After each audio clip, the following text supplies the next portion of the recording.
अहल बैत शोर को पसंद नहीं करते। जंग सिफ़ीन में बहुत शोर था। 30,000 के करीब लोग सिर्फ कूफे से जंग सिफ़ीन में गए। हज़ारों की तादाद में यही कूफ़ी इमाम हसन के साथ लश्कर में शिरकत करने के लिए गए, लेकिन कभी हसन इब्न अली को पीठ दिखाई, कभी अमीरुल मोमिनीन के गले पे तलवारें ला के रख दी कि अली जंग को बंद कर दो, और कभी ख़त लिखे इमाम हुसैन को बुलाकर इन्होंने पुश दिखाई इमाम हुसैन को। तो एक मर्तबा इंसान शोर बहुत करता है कि निकलिए जंग पे, हम आपके साथ हैं। हसन इब्न अली क़ियाम करिए, हम आपके साथ हैं। हुसैन इब्न अली मदीने से आइए, हम आपके साथ हैं। और जब इंसान आके मैदान में खड़ा हो जाए, उसे तको तनहा छोड़ के भागा जाए। हज़ारों की तादाद में जनाब मुस्लिम इब्न अकील के पीछे ये नमाज़ पढ़ने के लिए आ गए, लेकिन आखिरी रात जब नमाज को तमाम करते हैं और मुड़ के देखते हैं कि कोई भी शख्स जनाब मुस्लिम के पीछे नहीं होता।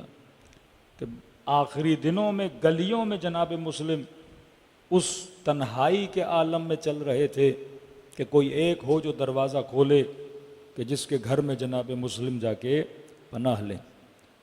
तो शोर मचाना बहुत आसान है, लेकिन शऊर के साथ एक जुमला बोलना, फ़िक्र के साथ कदम बढ़ाना, हिम्मत बुलंद करके मैदान में उतरना, ये वो सिफ़ात थी जो सिफ़ात असहाब इमाम हुसैन थी।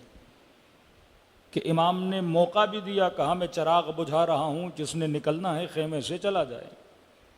क्योंकि वो देख चुके थे अपने बाबा का ज़माना, वो देख चुके थे इमाम हसन का ज़माना। कि ऐसा ना हो कि आज रात बोलो कि मौला आपके साथ हैं, और कल जब इस लश्कर का मुकाबला हो और चंद सद लोग मेरे साथ हैं, मद्दे मुकाबिल 30,000 का लश्कर, बाज़ ने लाखों की तादाद भी बताई, और ऐसा ना हो कि हुसैन की पीठ खाली करके बाहर चले जाओ। चराग बुझाया का कहीं ऐसा ना हो कि किसी को उठने में शर्म आए। कभी होता है बंदा मुरव्वत में आ जाता है कि अभी बैठे हो, लेकिन शर्म के मारे कि हम आए तो थे और आधे रास्ते को खाली करके निकल कैसे जाएं। तो फिर इमाम ने कहा चराग भी बुझा देते हैं, शर्म करने की ज़रूरत नहीं है। यहाँ तक आए, हुसैन आपका शुक्रिया अदा करते हैं, और आज छोड़ के भी गए तो कल क़यामत के दिन कोई शिकायत नहीं करूँगा नाना के दरबार में। लेकिन जब चराग बुझाया, जिनको रुकना था वो हुसैन के साथ रुके रहे। तब ये जुमले कहे कि माँ नरा, मैं हुसैन ला आलम, मैं हुसैन नहीं जानता, जैसे असहाब खुदा ने मुझे अता किए हैं, ऐसे असहाब न मेरे बाबा अली को दिए, न मेरे नाना को दिए, न मेरे भाई हसन को दिए। वाक़यान आज दुनिया असहाब हुसैन के नारे मारती है। आज दुनिया से करोड़ों लोग इन असहाब हुसैन को सलाम करने जाते हैं। न सिर्फ आप सलाम करते हो, बल्कि हदीस के जुमले हैं, कामिल ज़ियारात के जुमले हैं कि जब ये अय्याम आते हैं, फरमाया हर रोज़ इनकी कबूर पर 70,000 से ज़्यादा मलाइक सलामी लेकर आते हैं। इन पे हज़रत मोहम्मद सलाम करते हैं, इन पे आदम और नूह सलाम करते हैं, इन पे अम्बिया सलाम करते हैं। फरमाया बदर के शुहदा इनकी शहादतों पे रश खाते हैं, तक क़यामत आने वाले शहीद इन पे रश खाएंगे, जिन्होंने हुसैन के साथ वफा भी की, दुनिया में भी इज्जत पाई, और आखिरत में रसूल के सामने अपने नाम को भी बुलंद किया। सलवात पढ़े मोहम्मद वाले मोहम्मद।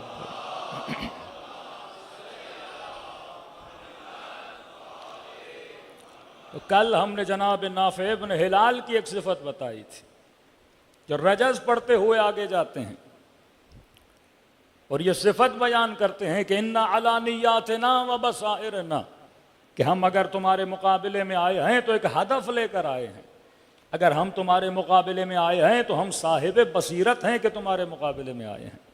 और फरमाया जो हुसैन के मुकाबले में आए वो साहिब बसीरत नहीं हो सकता। मुस्लिम होना, मुत्तकी होना काफ़ी नहीं है, बाबसीरत होना काफ़ी है। क्या खवारिज नमाज नहीं पढ़ते थे? क्या लश्कर यजीद वाले हज नहीं करते थे? क्या ये सोम और सलात के पाबंद नहीं थे? जो खुराफात है कि आज भी अगर कोई वहाबी मुफ्ती अपने लोगों को बताता है, कहते ये शियों की झूठी बातें हैं कि यजीद नमाज नहीं पढ़ता था, वो फ़ज़ाइल सलात बताते हैं, अरे यजीद रोज़ा भी रखता था, यजीद नमाज भी पढ़ता था। अरे बिलफर्ज अगर तू उसकी नमाज को साबित भी कर ले तू उसके रोजे को साबित भी कर ले, लेकिन अगर बुग़्ज़ अली है तो न नमाज काम की है न रोजा काम का है। ये तो रसूल ने बहुत पहले बता दिया था कि ओहद के पहाड़ जितनी खैरात राह खुदा में दे, दिन रात रोजे रखे, लेकिन कहा अगर इस शख्स की मोहब्बत दिल में नहीं है तो नमाजें मुंह पे मारी जाती हैं। ये जुमला करबला में बुलंद हुआ कि लिबुग़्ज़ अबीक, आपके बाबा के बुग़्ज़ में जमा हुए हैं। ये मुसलमान तो थे पर साहिब बसीरत नहीं थे। आज इस्लाम को नुकसान काफरों ने इतना नहीं दिया जितना मुसलमानों ने दिया है। इस्लाम की तबाही कुफार ने नहीं की। सारी जिम्मेदारियों की जड़ हम यहूद पे डाल दें कि यहूदियों ने ये कर दिया और यहूदियों ने ये कर दिया।